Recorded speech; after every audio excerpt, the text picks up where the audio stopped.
नमस्कार, मैं अनिल दीक्षित हूं और आप लोगों के साथ में चर्चा करता रहता हूं जब भी कोई विषय दिमाग को ज्यादा अटैक करता है। अभी भी बहुत तेजी से एक समस्या कहें, एक घटना कहें जो दिमाग में घूमती है, वो है अफगानिस्तान की। एक्चुअल में अफगानिस्तान में हुआ क्या? अफगानिस्तान में कोई खास बात नहीं हुई। अफगानिस्तान में जो इस्लाम को मानने वाले लोग हैं पूरी तरीके से, जो अल्लाह के बंदे हैं, जो रास्ता मोहम्मद साहब ने बताया है उसको 100% मानने वाले लोग जो हैं, उन्होंने 40 साल संघर्ष करके और सत्ता पर अपना अधिकार प्राप्त किया। क्या अपराध किया? हम लोग हिंदू हैं, हम लोग भी चाहते हैं कि राम राज्य होना चाहिए। जैसे रामचंद्र जी ने सबका पालन पोषण किया था, ऐसी सरकार हो जो देश में राम राज्य हो। अगर वो निजाम मुस्तफा की उम्मीद रखते हैं तो इसमें वो फिर गलत है। भाई, एक धर्म बना, मोहम्मद साहब ने एक धर्म बनाया और उसमें लोगों को आचरण करना सिखाया कि भाई ऐसे ऐसे तुमको जिंदगी में आगे बढ़ना है, और अगर तुम कुरान शरीफ का 100% पालन करोगे तो तुमको जो है हम यहाँ पे भी सारी खुशियों से नवाजेंगे और जब मरोगे तो तुमको जन्नत नसीब होगी। अब अगर कोई आदमी प्रयास कर रहा है तो उसके ऊपर इतनी चीजें धन। अफगानिस्तान में कि साहब हाथ काट दिए जाएंगे, लड़कियों को नहीं पढ़ने दिया जाएगा, या जो कुछ भी उनकी व्यवस्था है, वो क्या पहला देश है अफगानिस्तान? ऐसा कतर में नहीं होता, ऐसा सीरिया में नहीं होता, ऐसा यूएई में नहीं होता, ऐसा दुबई में नहीं होता।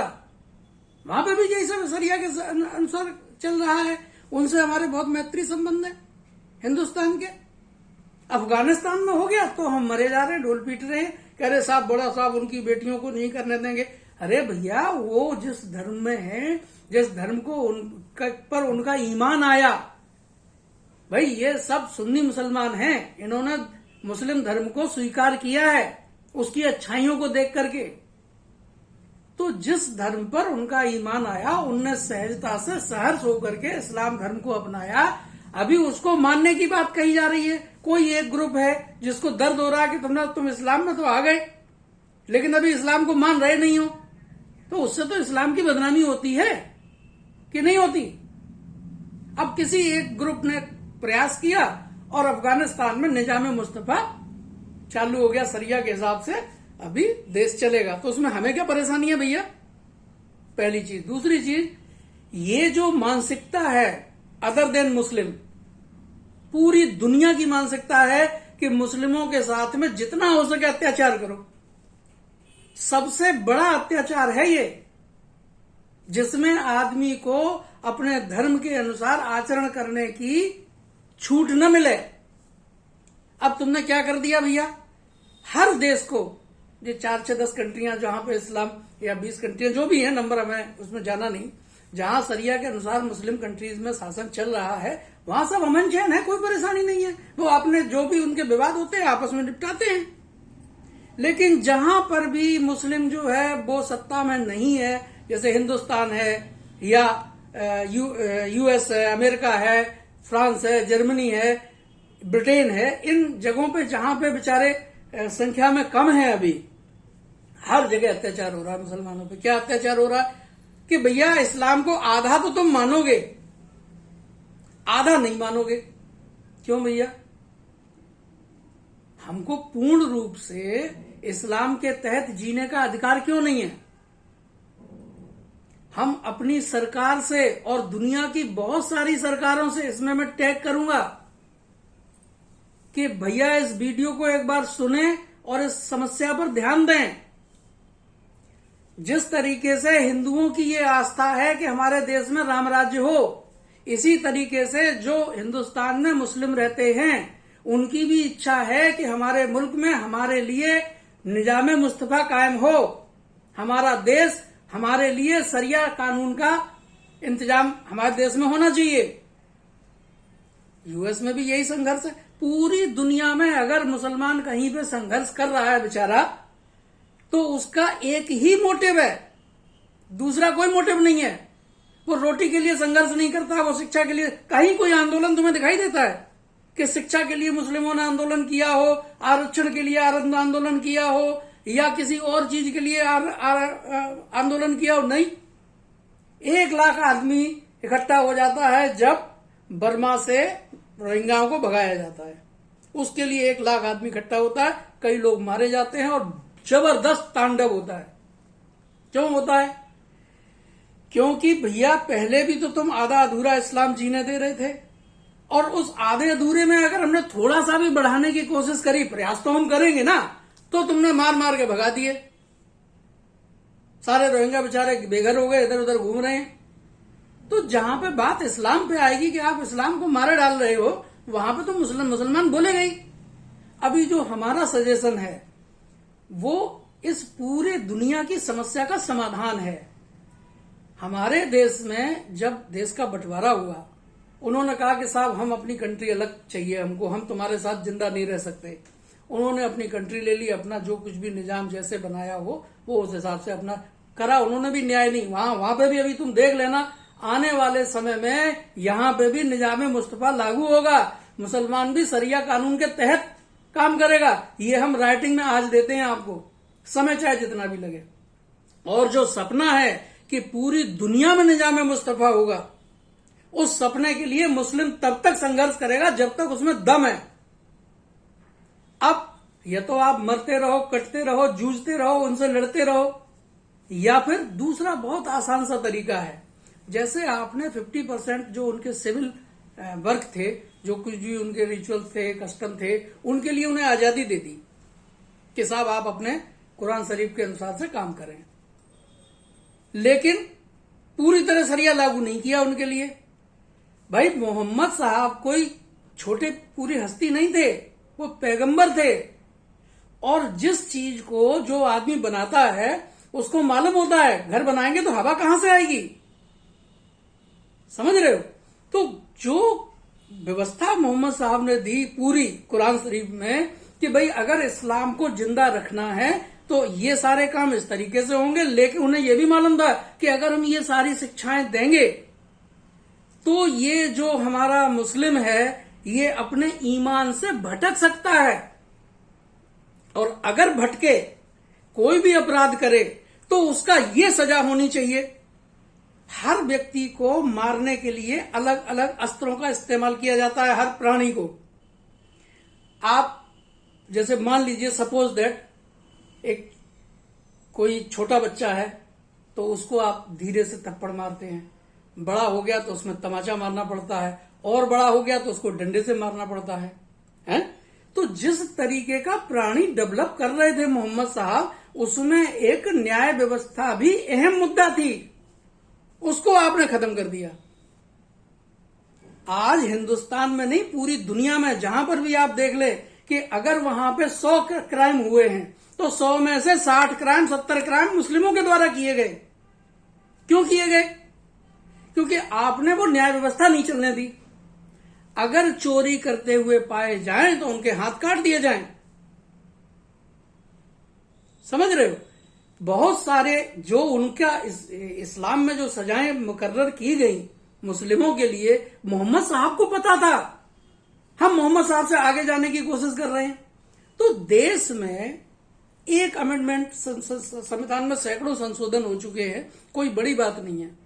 देश में केवल एक बहुत छोटा सा चेंज करने की जरूरत है कि मुस्लिमों के साथ जो भी क्राइम मुस्लिम करेगा उसका जो भी सजा का निर्धारण होगा या जो उसका कोर्ट में केस चलेगा, उसके लिए हम शरिया कोर्ट अलग से देंगे।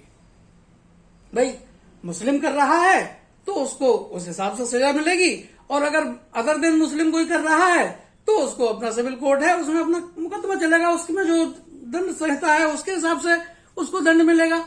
ये छोटा सा चेंज करते ही मुसलमानों को तो पूरा शरिया मिल गया है। कोई भी मुस्लिम भाई हमारा इसके लिए ऑब्जेक्शन नहीं उठाएगा। उन्हें तो शरिया चाहिए, आज नहीं चाहिए, ऐसे नहीं दोगे, वो लड़के लेंगे, कलेश करेंगे। आज हमारे देश में अफगानिस्तान में जो चेंज हुआ उसके लिए बहुत सारे लोग, विद्वान लोग, मुस्लिम पर्सनल लॉ बोर्ड के बड़े भारी अधिकारी हैं, वो मुबारकबाद दे रहे हैं, जैसे दिवाली मना रहे हैं। हमारे यहाँ जो बहुत बड़े शायर हैं मुनव्वर राना जी, वो अप्रिशिएट कर रहे हैं। और ये दो चार नहीं है भाई, नेता ही तो बोलेगा, आम जनता तो बोलती नहीं है, लेकिन आम जनता की मूक सहमति है। कितने लोगों ने आंदोलन करे जाके जंतर मंतर पे, या आजाद मैदान में, या विक्टोरिया पार्क कलकत्ता में, कहीं पे कोई आंदोलन हुआ कि सेव अफगानिस्तान? नहीं हुआ ना। इसका मतलब ये मौन सहमति है। इनको सबको चाहिए निजाम मुस्तफा। अब निजाम मुस्तफा अगर आप नहीं दे रहे हैं, आप इनके हाथ नहीं काट रहे हैं, आप इनको पत्थरों से मार मार के नहीं मार रहे हैं, आप इनको तड़पा तड़पा के मौत नहीं दे रहे हैं किसी भी जुर्म के लिए, तब तक ये संघर्ष करते रहेंगे। ऐसा हो नहीं सकता कि ये रुक जाएं। आज की तारीख में जो इनकी स्थिति है वो दिन पर दिन बेचैनी बढ़ती जा रही है।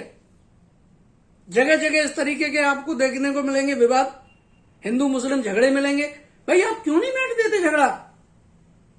उनका जो अल्टीमेट टारगेट है वो उनको दे दो कि भैया तुम्हारे लिए तुम्हारा निजाम मुस्तफा आ गया, अभी तुम भी खुश, हम भी खुश।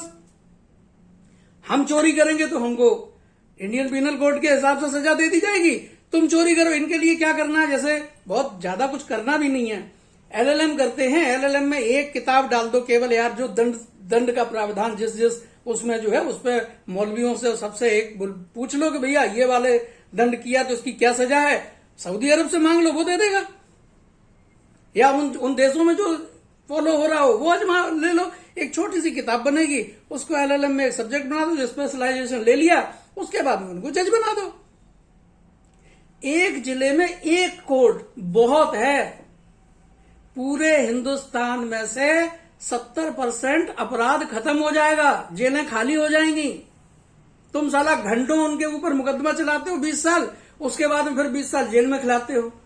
2 मिनट में हाथ काटो, काम खत्म। तो समस्या को जड़ से समझने की जरूरत है और खत्म करने की जरूरत है।